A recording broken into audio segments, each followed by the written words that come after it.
અને અહીંયાથી સામેની એક્ઝેક્ટ સાઈડ તમને ઘોડા બંને સાઈડ સામે પુલ ઉપર ઊભા દેખાતા હશે. અત્યારે વિડીયોના માધ્યમથી આપ જોઈ શકો છો કે જેને ઘોડા પુલ તરીકે પણ અહીંયા ઓળખવામાં આવે છે. તો આ ઘોડાની જે પ્રતિકૃતિ છે એ અહીંયા મોરબીના રાજવી દ્વારા લગાડવામાં આવી છે અને આ પુલ જે છે એને મયુર પુલ તરીકે ઓળખવામાં આવે છે, જે મારી બાજુમાં આવેલો છે અત્યારે. અને આ બ્રિજનું ઉદ્ઘાટન નરેન્દ્ર મોદી સાહેબના વરદ હસ્તે કરવામાં આવેલું જ્યારે ગુજરાત રાજ્યના મુખ્યમંત્રી હતા. તો દોસ્તો, આ આજની જે ઐતિહાસિક સ્થળોની મુલાકાત અમે આપને બતાવી છે તે આપને પસંદ પડી હશે. અમે આપથી આશા રાખીએ છીએ.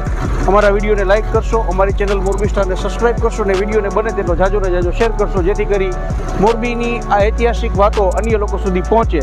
ફરી પાછા નવી અપડેટ નવા બ્લોગ સાથે આપ સમક્ષ રજૂ થશું. ત્યાં સુધી કેમેરામેન હસમુખભાઈ વાડા, સહયોગી જગદીશભાઈ પરમાર સાથે મને હાતિમ રંગવાલાને રજા આપશો. આપ સૌનો ખૂબ ખૂબ આભાર.